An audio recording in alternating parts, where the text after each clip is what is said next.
Bonjour à tous, donc, je suis Yamina Benahi, fondatrice et co-rédactrice en chef avec Emmanuel Rubin à ma gauche du magazine Geste. Geste est le premier magazine référent consacré aux métiers d'art, au savoir-faire d'excellence et à la création contemporaine, dont le numéro 6 est paru il y a quelques jours et qui est actuellement en kiosque et en librairie. Emmanuel ? Emmanuel Rubin, donc je suis journaliste depuis une trentaine d'années. J'ai beaucoup travaillé sur la radio BFM, j'ai bien dit la radio, pas la télé, autour justement du luxe et des métiers, des savoir-faire. J'ai dirigé aussi une rédaction dédiée au magazine de mode, l'Officiel Jalouse, l'Officiel Homme, et avec Yamina, on a donc lancé Geste il y a 2 ans. Et je parlerai plus de moi désormais. Alors, donc aujourd'hui, cette table ronde est consacrée au territoire. On va la traiter autour de 3 angles particuliers, trois aspects spécifiques, à savoir comment faire des métiers d'art des actifs stratégiques pour les territoires, comment protéger et réimplanter des savoir-faire en cohérence avec l'histoire des territoires, et comment créer une cohésion territoriale nationale autour des territoires, autour des métiers d'art, pardon. Et pour nous accompagner, 4 invités. Je les présente très rapidement. À ma droite, veste blanche, Bénédicte Épinay. Je crois qu'on ne la présente plus. C'est la déléguée générale du comité Colbert.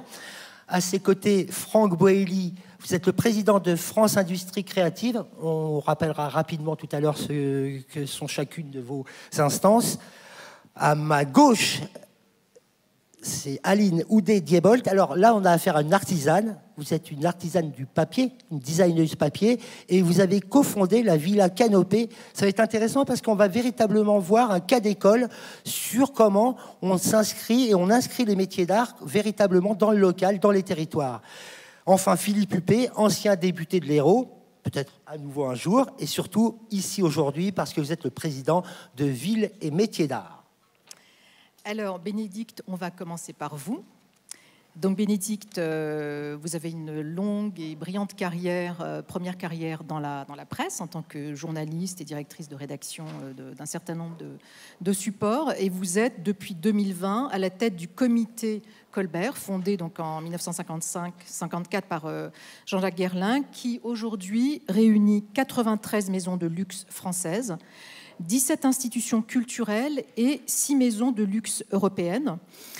Alors, vous nous rappellerez peut-être en quelques mots l'historique du comité Colbert, à savoir justement Jean-Baptiste Colbert, comment cette personnalité fondatrice pour justement les manufactures et d'une certaine manière un petit peu le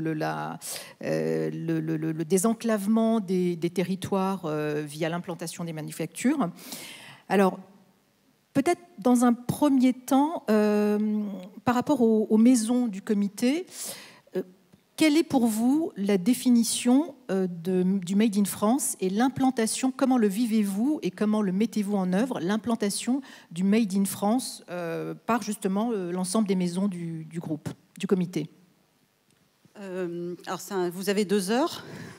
C'est une vaste question. Pas plus de 10 minutes. C'est un vaste sujet. Alors, je vais quand même rétropédaler avec la question que vous posiez avant, parce que c'est important, et vous aviez ce matin l'administratrice du Mobilier National qui en a touché juste un mot. On s'appelle le comité Colbert à cause de Colbert, ou grâce à Colbert plutôt. Et grâce à Colbert, qui était, vous le savez tous, le ministre des Finances de Louis XIV, il a eu très tôt, puisqu'on est au XVIIe siècle, cette vision dans les territoires d'une industrie à créer. Donc c'était les manufactures royales, donc le Mobilier National en est aujourd'hui l'héritier, et il a eu cette vision très tôt d'une économie qui ne pouvait pas être forte sans une empreinte dans les territoires, et sans une empreinte dans les territoires reliée à la culture. Et ce lien-là, économie, culture, territoire, c'est ce lien-là qu'on cultive encore aujourd'hui, très fortement. Et c'est d'ailleurs pour ça que Jean-Jacques Guerlain, quand il a créé le comité Colbert en 1954, on est quelques années après la Deuxième Guerre mondiale, il s'agit de retrouver la splendeur de cette industrie et ses marchés à l'étranger. Le nom de Colbert, il vient instantanément à l'esprit parce que effectivement, on serait, je pense, pas tous là aujourd'hui à discourir des métiers d'art et en l'occurrence en ce qui concerne de l'industrie du luxe si Colbert n'avait pas eu cette vision. Et on est en 2023, c'est cette vision en fait dont on est nous aussi les héritiers aujourd'hui, d'une industrie qui a une empreinte dans les territoires extrêmement forte, et sans doute ne le sait-on pas assez, et on pourra peut-être en rediscuter derrière. Et on a cette image d'une industrie du luxe très parisienne, parce qu'effectivement, les défilés de mode se tiennent à Paris, beaucoup d'expositions se tiennent à Paris, mais cette industrie, en fait, sa colonne vertébrale, elle est dans les territoires. Et elle n'est que dans les territoires. Donc il faut essayer de décorréler l'image qu'on a commerciale de cette industrie ou de sa communication et puis de sa réalité économique métier d'art qui, pour le coup, est dans les territoires. Et c'est ça qu'aujourd'hui, toutes nos maisons membres sont absolument convaincues que cet entretien de cette empreinte locale est à mener aujourd'hui et demain. Alors justement, cette empreinte, cette implantation des maisons, en fait, au plan local, on a le sentiment qu'il y a une forme d'accélération depuis quelques années. Alors, est-ce qu'il y a eu une sorte de prise de conscience des maisons depuis 5, 10, une petite dizaine d'années, ou est-ce que ça s'est fait véritablement au fil du temps? Prenons le cas d'Hermès, par exemple, qui, en l'espace d'une année, a ouvert quasiment une dizaine de maisons Alors, je pense que sur le territoire. Cette conscience de l'accélération, cette impression que vous avez de l'accélération, elle est liée aussi tout simplement à une industrie qui se développe à vitesse grand V. Hein. Je donnerai juste un chiffre. 28% du CAC 40 avant le Covid, 38% aujourd'hui. Enfin, je n'ai pas fait le calcul au cours de la bourse aujourd'hui, mais donc c'est une industrie qui se développe à très grande vitesse et qui du coup a besoin de structurer localement. Donc effectivement, vous avez raison, Hermès ouvre quasiment une manufacture tous les ans, mais vous pourriez citer Vuitton, vous pourriez citer Chanel, vous pourriez citer Bernardo qui a recruté 150 personnes l'année dernière, petite maison comme Christophe qui a recruté 50 personnes également l'année dernière, Chanel qui est le premier employeur de l'Oise avec 3 sites qui en ouvrent un autre l'année prochaine. Je veux dire, il y a une forme d'ébullition qui couvre tous les champs du luxe et toutes nos maisons. Et cette cartographie, est-ce qu'on peut davantage la définir au regard, par exemple, des ressources naturelles, des ressources locales, des possibilités aussi en termes de savoir-faire locaux? Est-ce que les maisons en question prévoient, c'est une question à laquelle j'ai la réponse, mais je pense que c'est important que vous le disiez, prévoit des structures permettant aux personnes justement sur place de se former. Comment est-ce que s'orchestre l'ensemble de cette mise en œuvre? Alors, il y a plusieurs réponses. D'abord, oui, il y a des clusters dans les régions. Et effectivement, quand dans une région déterminée, il y a un savoir-faire, qu'il soit dans la beauté, dans la joaillerie, dans la maroquinerie, ce cluster attire en fait tous les opérateurs, qui soient dans l'industrie du luxe ou qui soient fournisseurs de cette industrie. Donc la France abrite beaucoup de clusters. On a fait l'exercice au comité Colbert de superposer les cartes de tous nos savoir-faire, de toutes nos industries, et on arrive à une couverture, c'est dommage qu'on n'ait pas pu la projeter aujourd'hui, mais une couverture quasiment parfaite de la France, avec très peu de trous dans la raquette, ce qui veut dire qu'il y a des savoir-faire absolument partout. Donc ça, c'est la première réponse. Et puis la deuxième réponse, oui, aujourd'hui, on est face à un tel défi de recrutement, on en a parlé ce matin, à un tel besoin de visibilité pour les métiers d'art que l'éducation nationale ne suffit pas et que, en tout cas au sein du comité Colbert, on a 17 de nos maisons qui ont bénéficié de la possibilité offerte aujourd'hui par la loi de former des artisans et de délivrer des CAP. Donc oui, aujourd'hui, on a nos maisons qui se sont transformées en centres de formation. C'était le cas avec Alexandre Bockel qui le racontait ce matin, mais c'est le cas chez Chanel, c'est le cas chez Hermès. Voilà, on pourrait aussi là démultiplier les exemples. Alors, très intéressant. Je vais passer la parole à Franck Boelly. Et vous allez voir qu'on va faire la passerelle. Alors, vous êtes président de France Industrie Créative. C'est une instance de concertation qui a été créée dans les années 90, je crois, afin d'apporter l'éclairage, et c'est là que ça devient intéressant, des ETI, mais aussi des PME, des TPE, des secteurs liés à la mode, au design, à l'équipement de la personne. Elle contribue à la promotion des compétences françaises, entre autres, et à l'accompagnement des formations qui y sont liées. Alors, on a vu avec Bénédicte, on a beaucoup parlé des maisons de luxe, et de leur implantation qui monte en puissance dans les territoires, mais nous sommes dans le cadre de grandes maisons, de maisons de luxe, de maisons du CAC 40. Et donc c'est une certaine réalité des métiers d'art. J'aurais voulu voir avec vous France Industrie Créative, vous êtes un acteur, un observateur de secteur, c'est pas forcément toute la réalité des métiers d'art. Alors c'est ça qui est assez formidable dans notre pays, c'est que nous avons à la fois des leaders mondiaux, internationaux et reconnus comme tels, donc des locomotives extraordinaires. D'ailleurs, quand le comité stratégique de filière Modélux a été créé, notre ministre de l'économie a dit nous n'avons pas les GAFAM, nous avons les maisons du luxe. Et c'est vrai que c'est une vraie particularité française. Mais dans leur sillage, nous avons une multitude de PME, de TPE, quelques ETI aussi. Ce n'est pas une spécialité française, les ETI, mais on en a quand même quelques-unes. Et donc, c'est ça qui fait la richesse de notre territoire, puisque, comme le disait Bénédicte, l'essentiel de ces entreprises sont dans les territoires. Et ça, c'est quelque chose de culturel. C'est lié à leur essence même. Et la question que vous posiez sur comment faire des métiers d'art un outil stratégique, mais il ne s'agit pas de le faire. Ils le sont. Ils le sont depuis l'origine. Alors, si je parle, moi, du secteur que je connais le mieux, parce que je suis aussi le président du Conseil national du cuir, donc je représente l'ensemble de la filière cuir, tous ces métiers, ils viennent d'où? Ils viennent du fait que, à chaque fois qu'il y avait un cheptel et un cours d'eau, il y avait une tannerie. Et à chaque fois qu'il y avait une tannerie, il y avait des métiers du cuir qui s'installaient. Et donc, quand on était dans un territoire avec une terre pauvre, il y avait des ovins. Quand il y avait une terre riche, il y avait des bovins. D'où la mixité tannerie-mégisserie. Les tanneries tannent les grosses peaux et les mégisseries les petites. C'est une complémentarité et c'est toute une histoire qui est portée par les métiers d'art. Et j'ai coutume de dire, les métiers d'art, ils sont à la fois notre histoire, notre présent et notre avenir.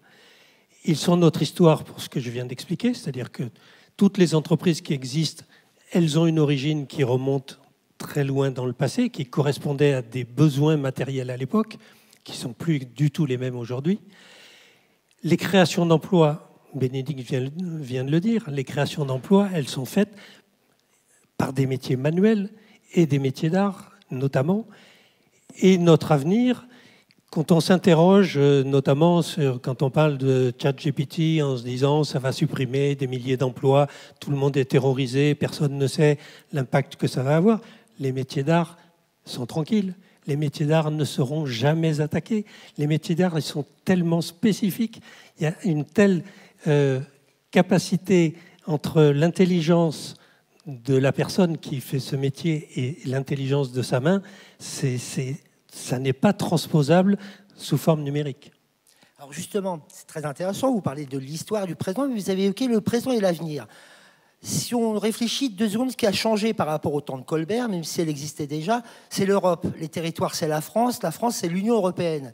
Et donc, par voie de conséquence, les territoires, c'est dans l'Union européenne. Et en préparant cette émission avec vous, vous nous avez dit que, effectivement, cette Union européenne, on n'est pas là pour faire de la politique, le regretter ou pas, c'est beaucoup de réglementations. Beaucoup de réglementations qui viennent s'adjoindre à déjà des réglementations françaises. Or, les métiers d'art, ils s'inscrivent d'abord et surtout dans le cadre des TPE et des PME. Et un peu, vous l'avez dit, des ETI. Alors, cette Europe-là, cette Europe de la réglementation, c'est un accélérateur, un accompagnateur ou un frein à ces métiers d'art? Alors, c'est un peu tout à la fois. Ouais. Bon, alors, c'est un peu le retour du réel, ma question. Hein. Oui, bien sûr, mais les politiques ne sont pas là aujourd'hui. C'est dommage parce que c'était l'occasion de les interpeller. Parce que les réglementations qui sont là pour protéger, c'est quand même leur rôle numéro 1. C'est à la fois inciter le monde de l'entreprise à évoluer, et c'est absolument indispensable de le faire dans l'univers que nous découvrons, c'est-à-dire l'univers d'un monde fini, et dans un monde fini, les ressources sont finies également. Et donc, il faut l'intégrer dans le modèle économique des entreprises. C'est absolument indispensable. C'est un cadre très protecteur. L'Europe est le cadre le plus protecteur au monde. Et forcément, quand on protège, on met des contraintes. Et le problème de la législation, qu'elle soit européenne, qu'elle soit française, encore plus quand elle est française, parce que les Français ont la manie de vouloir faire mieux que tout le monde. Et donc, y compris dans les lois environnementales, on veut être encore plus vert que les plus verts. Et donc, le problème, c'est que ces législations sont essentiellement pensées pour les grandes entreprises. À la fois parce que ces entreprises, elles ont des moyens financiers, elles ont des moyens humains, et elles ont la capacité à s'adapter dans des délais relativement rapides, parce qu'elles en ont les moyens. Ce n'est pas du tout le cas des PME, des TPE. Et toutes les entreprises qui sont des entreprises de métiers d'art sont en général des entreprises avec peu de personnel, pas beaucoup de moyens, et l'ensemble des forces vives sont complètement dirigées vers la production. Et on sait qu'on a un besoin de qualification extrêmement élevé. Donc voilà, tout le monde est engagé dans l'acquisition de savoir-faire, dans la capacité à les transmettre. Donc, je veux dire, cette avalanche de réglementation, honnêtement, elle est très difficilement intégrable dans le modèle de la TPE.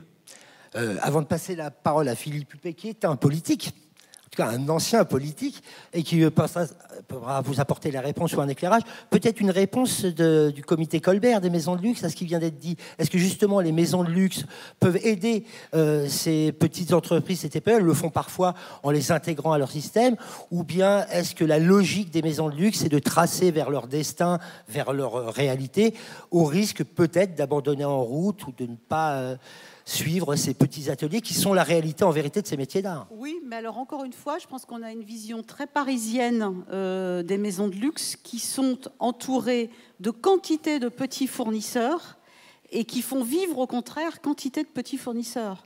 Donc il ne faudrait pas avoir une vision simplement de se dire voilà, j'ai une grande maison de luxe avec son siège à Paris et puis 2-3 sites en région pour se donner bonne conscience. Et puis la messe est dite, dans le concret, c'est quand même pas du tout ça.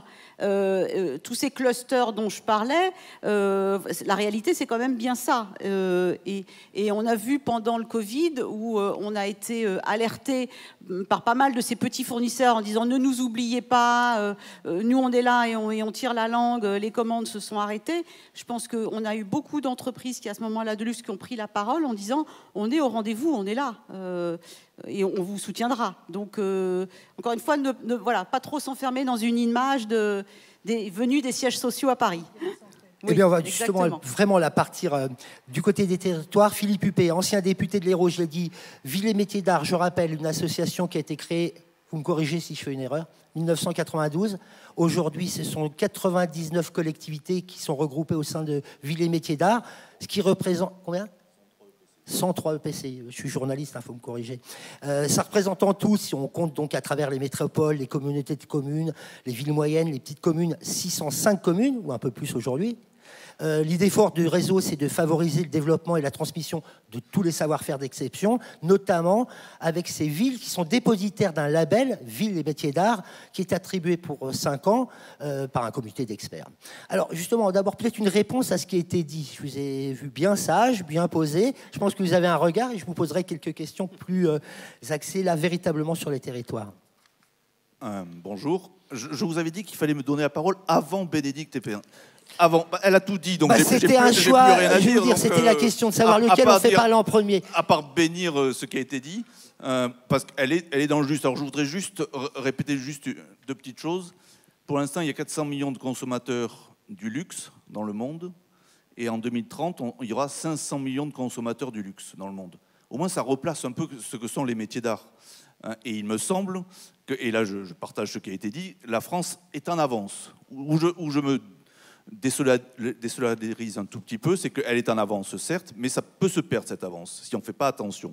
C'est pour ça que le gouvernement fait attention et lance un plan, un métier d'art, et que qu'on est tous ici aujourd'hui, c'est qu'on sait que la France est leader mondial au niveau des métiers d'art et du luxe, mais ça peut se perdre si on n'est pas dans ce combat.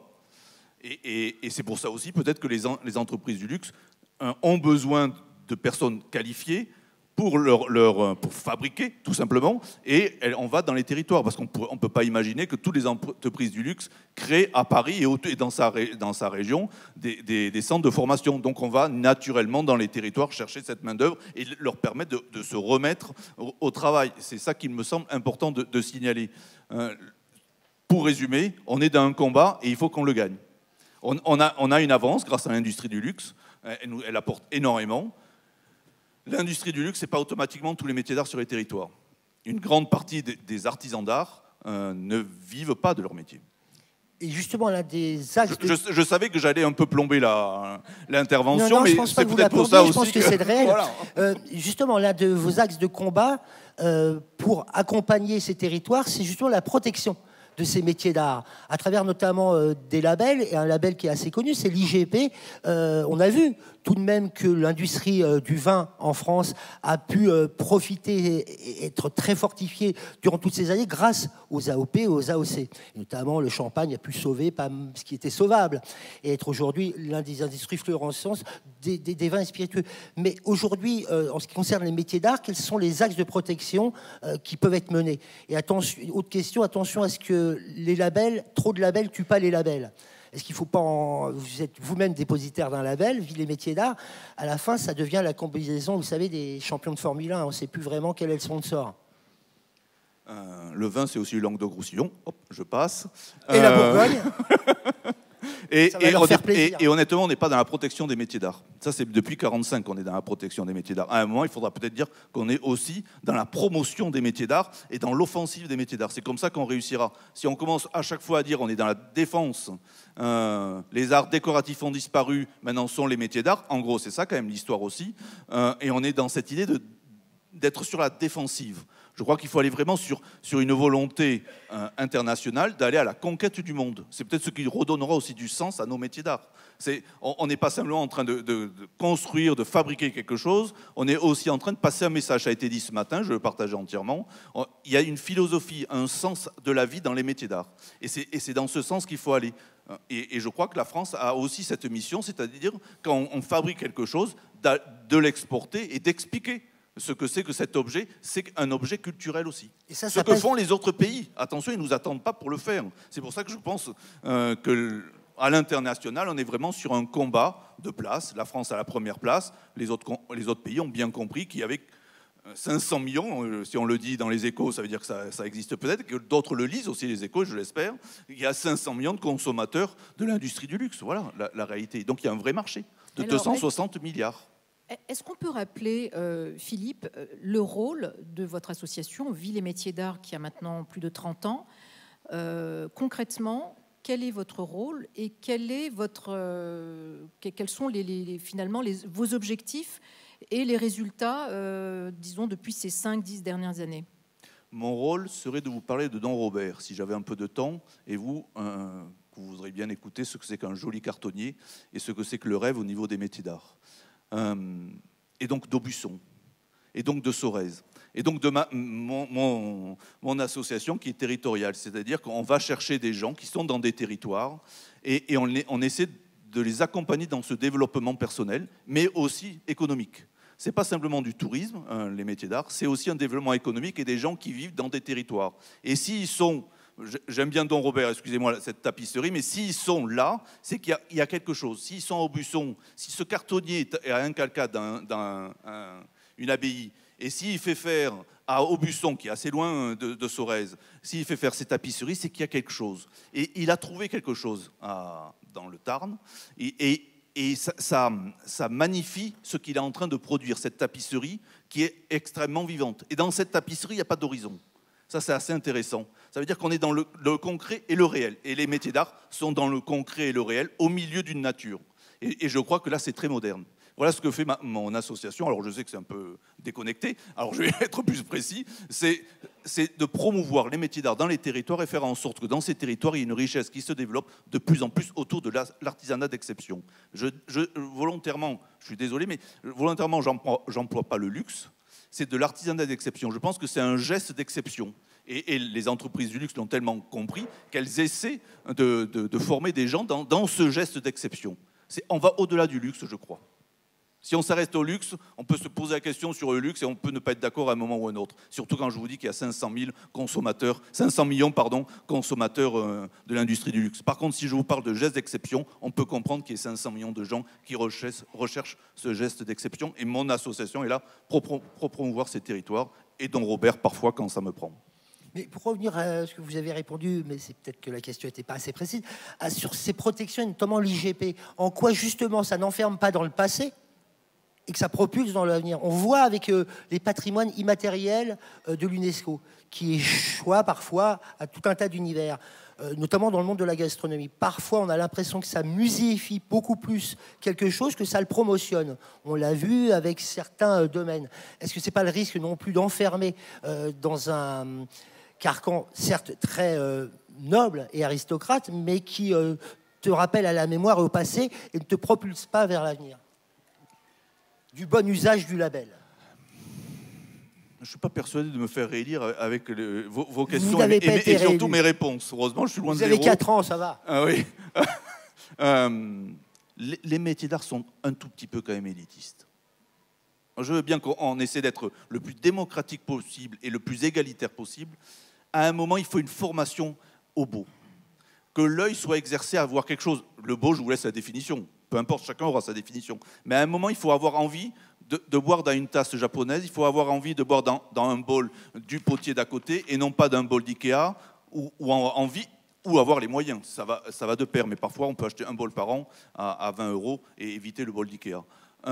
Donc il y a un peu de ça quand même, une volonté de se dépasser humainement. Les métiers d'art, c'est un peu ça aussi. Je vais à l'IG, ne vous inquiétez pas, je ne vais pas oublier. Et donc, j'ai l'habitude.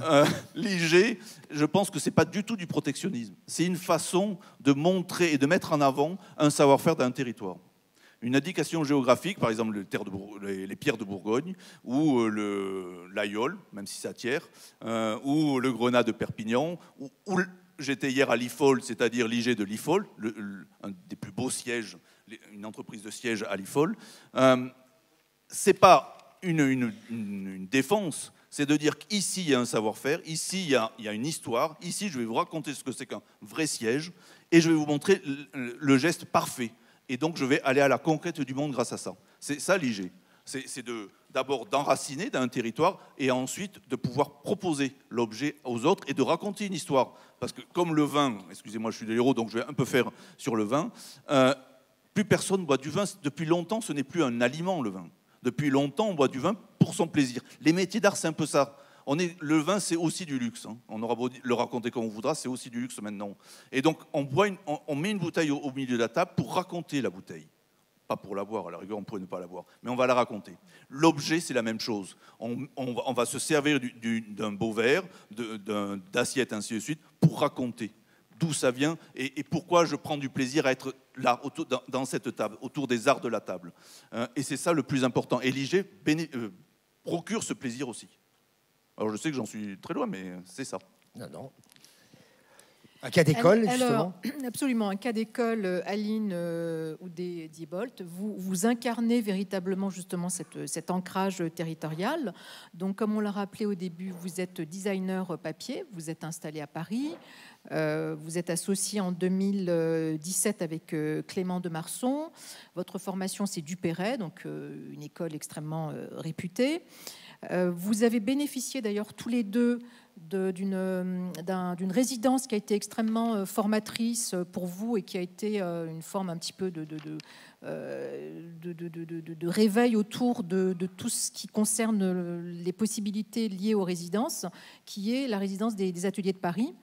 La canopée, elle est au milieu de nulle part, si j'ose dire, dans une merveilleuse Lozère, un paysage absolument superbe, dans un petit hameau de 220 habitants, avec l'idée du décloisonnement. Alors, est-ce que vous pouvez nous dire en quelques mots, nous raconter en quelques mots ce cheminement vers la canopée, dont l'ouverture est prévue, a priori, fin 2024, autour donc de résidences d'artistes de 6 mois, constituées sur 6 domaines d'activité? Avec joie. Alors, je vous emmène en Corrèze, par contre, et non en Lozère. Il me semble que je suis la seule artisane à monter sur scène aujourd'hui, donc merci pour cela. La résidence Canopée est dans nos esprits depuis de longs mois et elle va bientôt voir le jour. C'est le fruit d'une réflexion, mais aussi d'un parcours d'artisan. Donc, j'ai 10 ans de carrière d'artisan de designer papier. Donc, je crée des décors qui sont destinés à des vitrines pour des boutiques de luxe en France et à l'international. Comme vous l'avez dit, j'ai eu la chance d'être en incubation aux Ateliers de Paris, qui est donc un incubateur des métiers d'art, de la mode et du design, qui est à l'initiative de la ville de Paris. Et ça a été un propulseur énorme dans ma carrière. Ça m'a permis d'asseoir de manière pérenne les fondements de ma société actuelle. 10 ans que j'exerce mon métier, qui est une passion. Chaque jour, j'ouvre la porte de mon atelier avec gratitude, parce que j'ai la chance d'exercer un travail qui me passionne au quotidien. Et 10 ans d'un métier, c'est aussi l'heure des premiers bilans et des envies futures. J'ai envie d'apporter ma pierre à l'édifice des métiers d'art, à contribuer au rayonnement des étoiles montantes de la création française, avec mon associé Clément Demarson, qui est hybridateur de matériaux. Nous avons eu un rêve qui est en train de devenir réalité. On a imaginé un lieu qui a été créé par des artistes pour des artistes. Ce lieu s'appelle la Villa Canopée. C'est donc une résidence d'artistes pluridisciplinaire. Elle se situe dans la commune de Quayssac-les-Vignes, à l'extrême sud de la Corrèze, dans un petit hameau qui s'appelle Puymèges, la colline du milieu en occitan. On a été accueillis avec beaucoup d'engouement par la population locale, donc par ces 222 personnes, et au-delà également.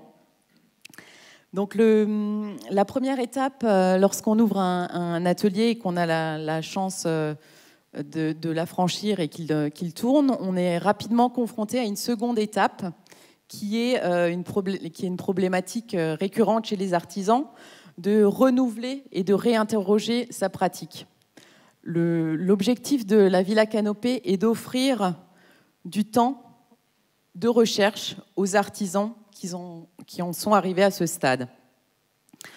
Donc nous souhaitons faire bénéficier, octroyer des bourses aux artisans pour leur permettre de se libérer de toute contrainte, et notamment financière. C'est le principe d'une résidence. Exactement comme la Villa Médicis, ou toutes les grandes villas qui incarnent qui incarnent un peu la France et fait rayonner la France internationale. Mais vous, c'est une Villa Médicis de l'intérieur. Mais c'est le même principe, 6 mois de résidence. Exactement. Exactement. Et aussi la force de l'émulation. Parce que beaucoup d'artisans aussi, vous ne l'avez pas dit, mais en creux, on l'avait vu en préparant l'émission, sont aussi parfois dans le secret de leurs ateliers. Ici, ils vont pouvoir communiquer, dialoguer et profiter de l'émulation qui permet souvent l'innovation et le questionnement, donc la création. Exactement. Alors l'émulation, elle se trouvera également au sein du recrutement. Donc il y aura 6 résidents tous les 6 mois, avec 6 savoir-faire différents. On peut citer les savoir-faire. Bien évidemment. Donc les métiers d'art sont à l'honneur, évidemment. Mais dans chaque promotion, on aura un artisan qui sera entouré d'un métier autour de la gastronomie. Il y aura également un paysagiste. Les arts de la scène seront mis à l'honneur également.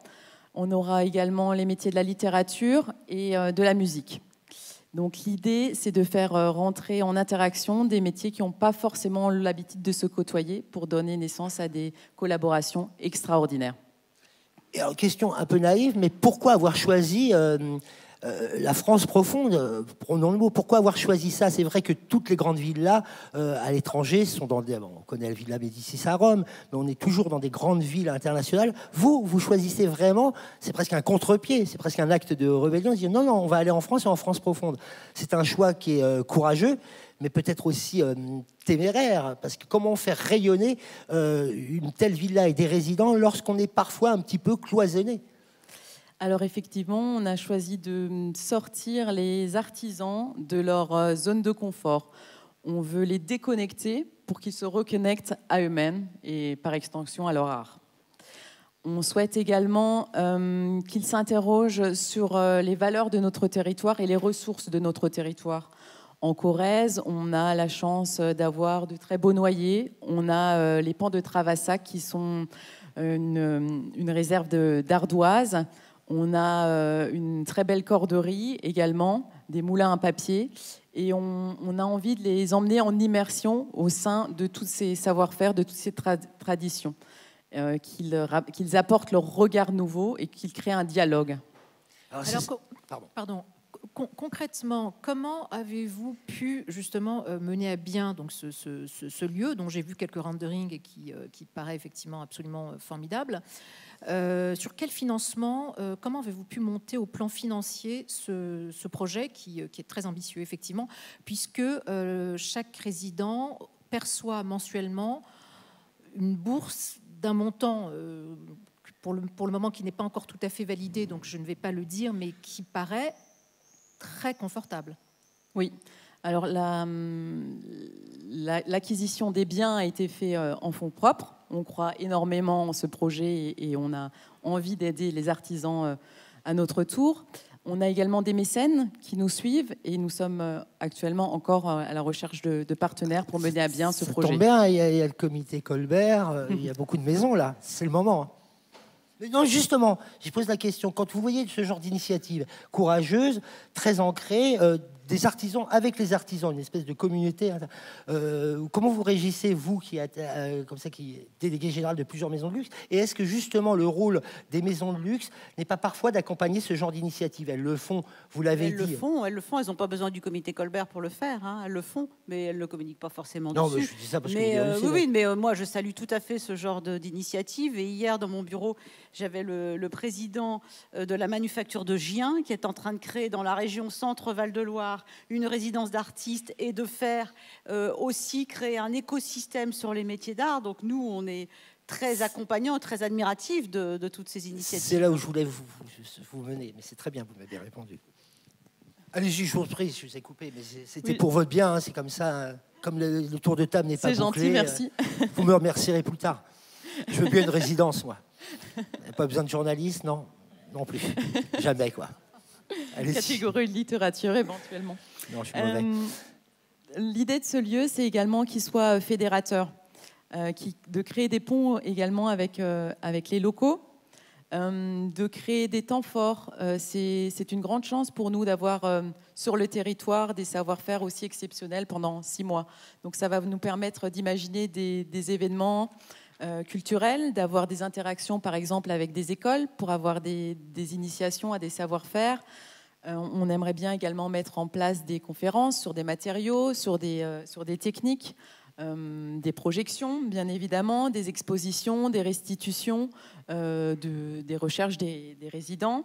Voilà, donc tout un tas d'idées. Alors justement, les restitutions, donc le post-résidence, c'est quelque chose qui est extrêmement important, qui est très bien mené, par exemple, avec l'aide de la Fondation Bettencourt-Schuller à la Villa Kujuyama à Kyoto, où les résidents sont très souvent, via des partenariats noués entre la villa et le musée de la chasse à Paris, par exemple, ou d'autres grandes institutions, sont assurés d'avoir une exposition, parce que, bien évidemment, leur travail est de qualité et que la résidence a permis justement de consolider leur vision, leur travail, etc.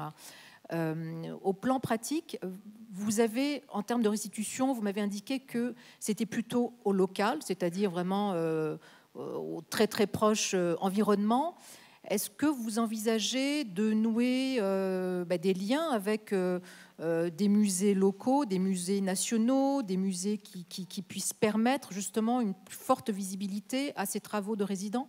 Oui, alors il y aura effectivement une première restitution qui se fera à l'intérieur des murs de la résidence. Et également, on travaille à des partenariats avec des musées, effectivement. Et comme c'est une zone qui est très riche touristiquement aussi, avec des sites historiques sur le territoire. Voilà, c'est des choses qu'on est en train de développer. Alors, c'est une nouvelle occupation du paysage, on l'a vu, et je voudrais revenir peut-être avec Philippe Huppé, parler de ces territoires et des métiers d'art dans les territoires par le prisme des nouvelles sociologies, des sociologies contemporaines. Je veux dire par là, la première, c'est celle, on en a évoqué ce matin, des néo-ruraux. Ces gens qui ont choisi de quitter les grandes métropoles pour un peu réinventer leur vie dans les communes, les villes moyennes. Et la seconde, c'est celle dont on a aussi un peu parlé ce matin, du fameux réenchantement. Ces personnes qui optent pour une seconde carrière en optant bien souvent les métiers techniques. En quoi ces deux nouvelles sociologies peuvent accompagner, nourrir la dynamique des métiers d'art à travers les territoires? Je ne sais pas en quoi elles peuvent nourrir, mais en tout cas, elles changent de A à Z les métiers d'art. J'emploierai le terme de reconverti pour tous ces gens. Certes, ils réenchantent les métiers d'art, mais ils les changent vraiment de A à Z. Un exemple, avec ces reconvertis, en gros, un reconverti, c'est une personne qui a 45 ans, qui est un cadre, qui s'embête à Veolia et qui part pour retrouver du sens en faisant un objet et en fabriquant de ses mains un objet. Et il a 45 ans, donc il a déjà quelques enfants, il a une vie accomplie, et il a fait un choix personnel. Ça veut dire que ce choix personnel, il l'a fait pour lui. Il ne le transmettra pas à ses enfants. Il n'obligera pas ses enfants, il ne les éduquera pas à reprendre l'outillage du grand-père, du père, ainsi de suite. Donc on est dans des ruptures. Et là, ce n'est pas le lieu de cette table, mais il y a un problème de formation. Si on est dans des ruptures, si on ne le passe pas par la famille, il faudra à chaque fois réapprendre aux gens, et on sait que les métiers d'art, c'est très long, réapprendre aux gens le geste. Ça, ce n'est pas cette table. Mais ces gens aussi, malheureusement, c'est souvent un choix de couple. Le moins courageux, c'est en général l'homme. Il va rester dans son métier et il va dire à sa femme, vas-y chérie, quand ça ira bien, je te suis. Sauf que ça va jamais bien, donc il le suit jamais. Donc il reste donc banquier. C'est pas qu'il n'est pas courageux, c'est qu'il est moins téméraire, peut-être plus raisonné. Et puis surtout, il reprend l'ascendant. Mais il va rester banquier, sa femme sera jetée dans l'aventure, elle réussira, on n'en parle pas, c'est très bien, et là, il la suivra peut-être. Et si elle échoue, c'est-à-dire qu'elle n'arrive pas à avoir la reconnaissance, on est quand même dans un monde assez individualiste, elle a la reconnaissance qu'elle attend, eh bien, elle va produire petit à petit, en ayant la créativité, en ayant le réseau, en ayant tous les réflexes de notre monde. Mais parfois, le geste, elle n'arrivera pas à refaire le même bol 2, 3, 4, 5, 6 fois. Donc elle dira, c'est de la création. C'est pas grave si le second bol n'est pas de la même façon. C'est de la création. En vrai, elle cachera un savoir-faire manquant parfois. Parfois, pas tout le temps. Hein. Mais on est là. Et malheureusement, alors, n'y voyez pas un sexisme quelconque. Alors je sais qu'à chaque fois, je me fais huer, mais il y a une réalité. Je vous l'ai dit, la plus courageuse, c'est la femme, elle y va. Et donc, il y a une féminisation. Tant mieux. J'étais allé à Moulins dans un lycée, et il n'y avait que des femmes dans la section forge. En général, dans la section forge, on imagine un homme en train de taper comme une brute, un peu poilu, enfin c'est Héphaïstos au travail. Là, il n'y avait que des femmes très élégantes et qui tapaient sur l'objet, et c'était d'une merveilleux. Et ça sera sûrement des forgerons merveilleuses. Donc, n'y voyez pas un sexisme quelconque, mais parfois quand même, par cet effet économique, c'est-à-dire que l'homme va garder le salaire principal, il va rester banquier, alors ce sont des images, hein, s'il y a des banquiers, ne m'en voyez pas, mais il va rester banquier et la femme va passer, et la vie va vraiment devenir dure pour elle, eh bien, on arrive sur une féminisation du métier au sens péjoratif du terme, c'est-à-dire qu'on arrive sur un métier secondaire. Et donc si elle ne gagne pas sa vie, ce n'est pas très grave, puisque le salaire principal, c'est l'homme qui l'a. Donc je vous disais, c'est aussi une façon aussi de garder la direction du couple. Et donc, à partir de ce moment-là, elle va vendre à un autre prix. Elle n'arrivera pas à le vendre au bon prix, donc elle va peut-être, petit à petit, peut-être, baisser son prix. Pas tout le temps, je vois des hochements de tête, pas tout le temps. Mais parfois, c'est quand même le réflexe. Elle va un peu baisser son prix, elle va moins compter les heures, elle va moins compter le prix de la terre. Enfin, elle va essayer quand même à un moment de vendre un tout petit peu. Quand il y a un professionnel qui en vit à côté, qui est une femme ou un homme, peu importe, et une autre personne, une femme ou un homme, peu importe, qui en vit mais d'une façon secondaire, parce que ce n'est pas elle qui va apporter le salaire principal, il y a une rupture d'égalité au niveau économique. Comme quoi les territoires peuvent mener loin et longtemps. Oui, c'est un autre débat, le réenchantement, mais c'est vrai que est-ce que c'est un fantasme, une réalité? En tout cas, sans vouloir... Mais c'est une réalité, le réenchantement des métiers d'art par les reconvertis, c'est dans ce sens où on va, il ne faut surtout pas le freiner. C'est une vraie réalité. Ils ont des compétences de communication, d'économie, de management, ainsi de suite. C'est une réalité. Et s'ils acquièrent ce geste, ils vont changer de A à Z les métiers d'art en mieux. en Oui, mais 1000. justement, alors, la réalité du terrain du réenchantement, elle est loin d'être enchanteresse. Si précisément il n'y a pas de viabilité économique, d'après ce que vous dites, hein, ce que vous observez, vous êtes très très très souvent sur le terrain, vous voyez énormément de personnes, que ce soit des personnes en association ou vraiment unipersonnelles. Donc qu'en est-il réellement? Est-ce que le réenchantement a un avenir? Oui, et il y a une réalité économique, mais il y a une réalité. C'est pour ça que tout à l'heure je vous disais, c'est peut-être un peu élitiste. Il y a une réalité économique pour les meilleurs. Quand on veut devenir artisan d'art, il faut être le meilleur et viser cette forme de la maîtrise parfaite du geste et savoir se vendre avec toutes les autres techniques à côté. Donc c'est ça aussi la réalité économique. La dernière fois, jusqu'à il n'y a pas longtemps, mais depuis le salon Révélation, je ne le dis plus, quand je voyais un artisan, il me semblait pas sur la bonne voie, c'était personnel, hein, ça voulait rien dire, mais je disais qu'il faisait un peu de macramé transcendantal. Sauf qu'à Révélation, j'ai vu le nouveau macramé. Et honnêtement, je suis resté un peu ébahi. C'est quelqu'un qui est dans les territoires, dans l'Ariège, en Ariège, donc on ne peut pas dire que ce soit le territoire le plus flamboyant du monde.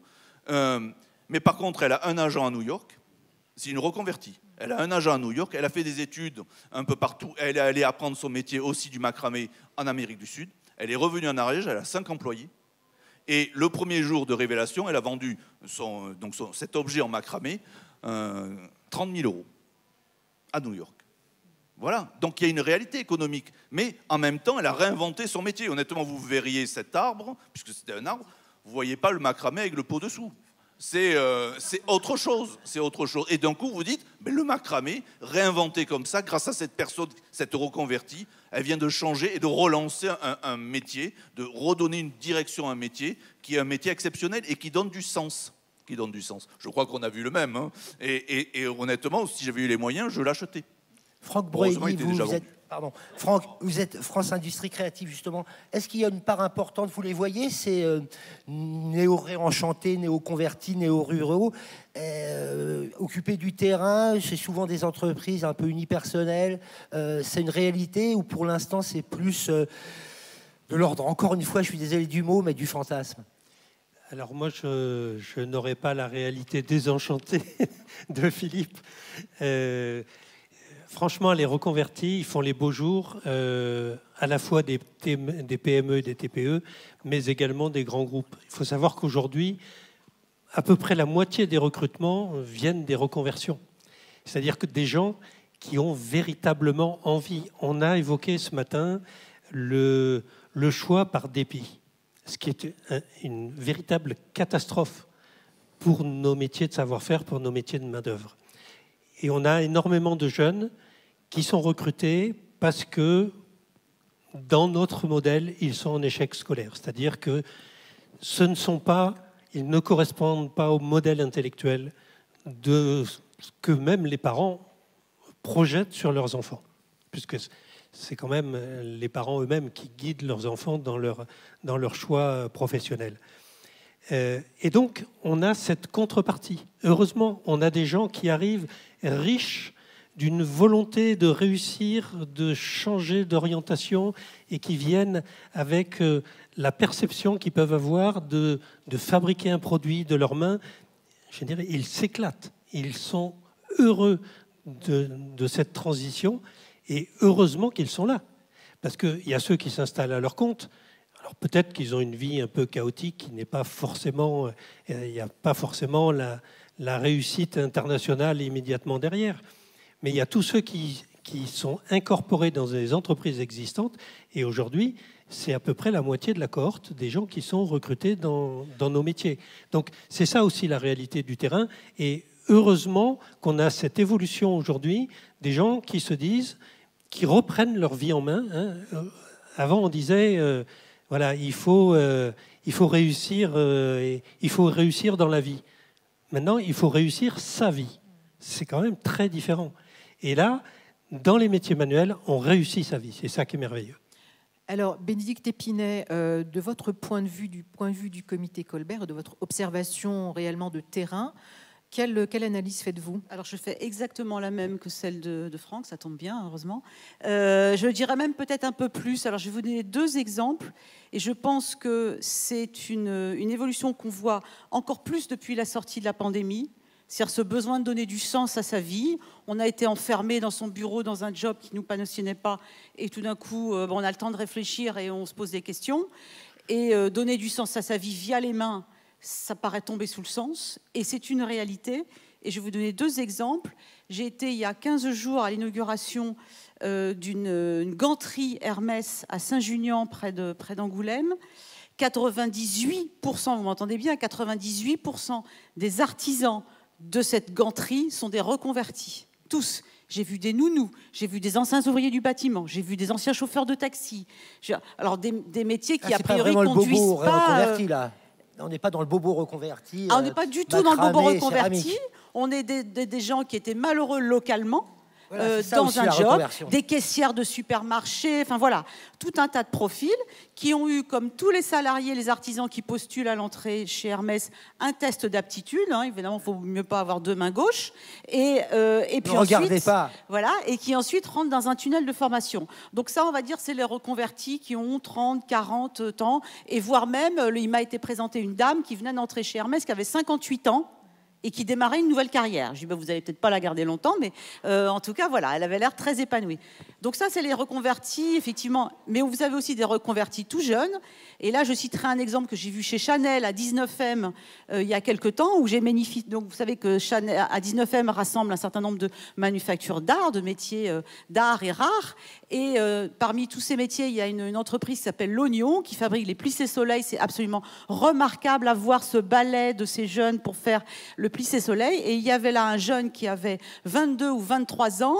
Et je lui dis, alors, c'est quoi votre trajectoire? Je suis reconverti. Ah ben oui, si jeune. Ah ben, il était paysagiste. Et puis finalement, ça l'ennuyait. Et là, il est en train de faire du plissé-soleil. Donc en fait, on peut être reconverti à tous âges. Et dans notre industrie, qui est celle du luxe, on est sur une très forte proportion de salariés reconvertis qui sont engagés sans diplôme. Ça, il faut le dire et le redire, parce qu'ensuite, que ce soit chez LVMH, via l'Institut Métier d'Excellence, que ce soit chez Chanel, que ce soit chez Hermès et bien d'autres, ils rentrent dans un tunnel de formation pour obtenir au bout du compte un CAP, voire même plus après. Donc ça, c'est important à dire, et on est très content d'avoir cette cohorte de gens. Alors évidemment, on aimerait bien aussi séduire, c'est tout l'objet de notre stratégie aussi au comité Colbert. On va faire un événement pour la 2e édition à Station F en décembre. Vous êtes tous les bienvenus le 14, 15, 16 et 17 décembre, un événement qui s'appelle les Demain du luxe. Donc les demain et demain. Et donc on va faire des démonstrations de savoir-faire de toutes nos maisons de luxe. Donc là, on attire plutôt les jeunes. Enfin, en tout cas, on cherche plutôt à attirer les jeunes, même si on a eu beaucoup d'adultes en reconversion qui sont venus. Mais l'urgence, qui a été très bien dit d'ailleurs ce matin, c'est de donner la visibilité de ces métiers aux plus jeunes, pour que ça s'intègre dans leur tête et qu'on arrête de dire « vous allez faire des études supérieures ». Ça veut dire quoi? Qu'il y en a d'autres qui vont faire des études inférieures? Il faut effectivement retravailler tout ça, remettre les choses d'équerre. On a beaucoup à faire. Alors on voit qu'on arrive presque à la prochaine table ronde, ou l'une des prochaines qui est la formation. Il est donc temps de clore la note, mais avant de la clore, quelques questions dans la salle, si vous avez à en poser. Parce que nous, on en a encore d'autres. Ah, à ma gauche, micro. Juste une question un peu par curiosité quand même. Je voulais savoir si on savait combien de métiers d'art vivent dans les territoires. Combien il y en a en France des métiers d'art? Philippe. Question chère. Hein. Philippe Huppé. Alors, que l'ancienne présidente de l'INMA me corrige sur le nombre de métiers d'art, mais il est de bon ton de dire 60 000. Mais alors, je vais répondre tout de suite à votre vraie question. C'est qu'on ne sait pas combien il y en a. Voilà. Voilà, la vraie question, alors, elle est là. Je peux répondre, je oui, peux compléter. Pardon, oui. Non, je n'ai pas le chiffre. Lynn, on est en train de, on participe au financement d'une étude qui vise précisément à répondre à cette question. Et j'espère, Lynn, que d'ici 6 mois, on pourra vous dire tant de métiers d'art dans telle région et qui font quoi. On est tous à la recherche de ce chiffrage et voilà. Et on a décidé, nous, Comité Colbert, mais d'autres opérateurs aussi, la Fondation Bettencourt, Schuller notamment, de participer au financement de cette étude qui nous sera fort utile à tous pour avoir au moins une vision claire. Alors, moi, je fais un peu partie du cas, comme nous disait M. Huppé. J'étais un cadre facile. J'étais un coq en pâte dans une société, ça marchait bien.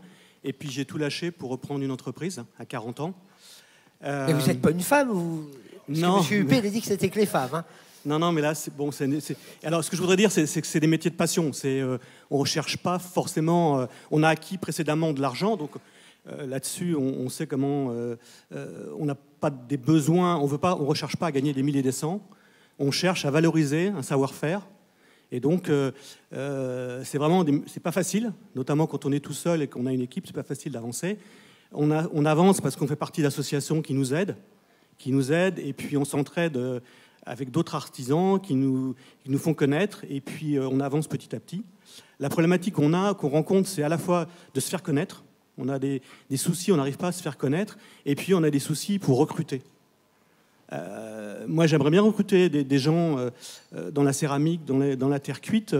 Il y a 2 écoles qui existent. Il y a une école près de Dijon et une école à Vierzon, mais j'arrive pas à attirer des jeunes. Comme expliquait Madame, ils font ça par dépit. On leur dit il faut aller jusqu'à 14 ans. Alors ils choisissent uniquement de faire une école. Ils font un stage, mais ça ne les intéresse pas du tout. Et dès qu'ils ont 14 ans, 16 ans, ils arrêtent et ils font complètement autre chose. C'est très intéressant votre témoignage. Alors je pense que la table ronde autour de la formation y répondra. Mais en revanche, on peut quand même parler de formation et de territoire. Au moment de la formation, là on ne parle pas des reconvertis, on parle effectivement des jeunes.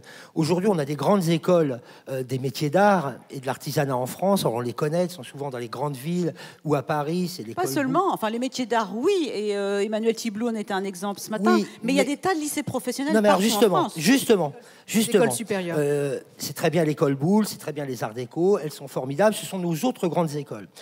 Mais après, pour être formé, si ce n'est au métier d'art, et avant d'être formé au métier d'art, il faut déjà avoir une formation technique et professionnelle. Là, ça se joue du côté des lycées techniques, des lycées professionnels, parfois des lycées d'excellence.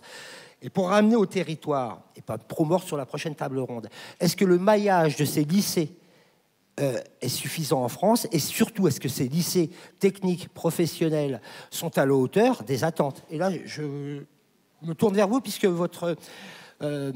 corpus a notamment un regard sur la formation à ces métiers. Oui, alors...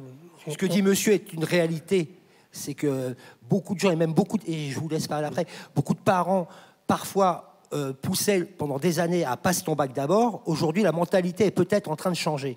Il n'empêche qu'à l'instant où les enfants, peut-être en train de changer, à l'instant où des enfants en seconde veulent se retourner vers les métiers de la main ou les métiers techniques, tout le monde ne fait pas boule, tout le monde ne fait pas les arts déco. Et derrière les lycées, quand on voit certains lycées, beaucoup de parents disent jamais dans ce lycée-là. C'est une réalité. Alors je dirais que globalement, je vais surtout parler pour les métiers du cuir, ceux que je connais. Par exemple, c'est une bonne illustration. Ceux que je connais le mieux. Globalement, les entreprises ne sont pas satisfaites du niveau de formation des personnes qu'elles recrutent. Et même quand elles ont obtenu leur diplôme de façon satisfaisante, elles sont obligées d'assumer 1 an, voire des fois 2 ans de formation. C'est-à-dire que le niveau de qualification est tellement élevé dans nos métiers d'exception. La qualité du geste est tellement exigeante qu'une formation généraliste ne satisfait pas le chef d'entreprise. Et donc, pour que la personne recrutée puisse être au niveau requis en termes de qualité, cette personne doit continuer à apprendre au sein de l'entreprise, ce qui oblige quand même une partie du personnel à déléguer une partie de son temps à la formation des personnes recrutées. D'ailleurs, au sein de la filière cuir, nous avons identifié ce problème et on crée une aide pour prendre en charge partiellement le temps des personnes qui, au sein de l'entreprise, consacrent une partie de leur temps à la formation des employés. Alors, Bénédicte Épinay, précisément, c'est une question qui est cruciale pour vos maisons, les maisons du comité Colbert. Là encore, quelle analyse faites-vous par rapport au niveau attendu Alors, on fait exactement la même analyse que dans le cuir. C'est-à-dire, je vous donne un exemple dans la joaillerie, où le niveau des CAP n'est pas à la hauteur de ce que les grandes maisons, que ce soit Cartier ou Van Cleef & Arpels, attendent. Et une fois diplômés, les jeunes détenteurs d'un CAP repassent dans un tunnel de formation à l'intérieur des maisons. Donc ça, on espère bien que le plan métier d'art, qui a quand même un chapitre jeunesse et formation, va contribuer à élever le niveau des formations, voire même à revoir le contenu des formations. On s'est même demandé à un moment s'il ne fallait pas revoir même la terminologie de CAP, qui est presque devenue dévalorisée. On a presque honte de dire qu'on va faire un CAP alors que c'est quand même un formidable diplôme. Donc voilà, il faut sans doute revoir tous ces programmes. Et c'est en tout cas ce qui est dans le plan métier d'art. D'accord, ça c'est la formation. Et justement, Philippe, est-ce que aussi, et c'est fini, c'est la dernière question, et Philippe est un politique, il va synthétiser tout cela, c'est aussi, vous parlez des villes et des métiers d'art, mais est-ce que le travail justement des lycées, est-ce que vous les accompagnez, tous ces lycées professionnels qui émaillent comme ça tous nos territoires, dans les villes, dans les régions, est-ce que votre association justement y veille et participe pour avoir le label, justement, est-ce qu'il ne faudrait pas aussi que la ville ait une densité de formation très forte? C'est pas simplement le niveau, c'est aussi la présence de ces lycées, des lycées hôteliers, parfois il faut faire 200-300 km pour être bien formé, et ce n'est pas toujours évident. Juste un petit bravo au lycée technique et professionnel de l'IFOL, ils viennent juste d'avoir 2 MAF. Voilà. Donc ça veut dire que le public montre aussi de l'excellence. Et tous ces lycées montrent aussi de l'excellence. Ce n'est pas la première fois qu'ils ont des MAF, des meilleurs apprentis de France. Donc voilà. Après, est-ce qu'il faut parsemer la France de lycées et de formations, sachant qu'on est sur des petits flux? Moi, je veux bien qu'on fasse des lycées à 3 personnes, à 4 personnes dans une formation. Je ne suis pas persuadé qu'on ne déséquilibrera pas tout ce qui existe déjà. Exemple, le CERFAV qui forme au vert. Imaginons plusieurs endroits où on formerait au vert. Il y a le CERFAV et le Moulin, mais je pense surtout au CERFAV, puisqu'il fait partie de mon association.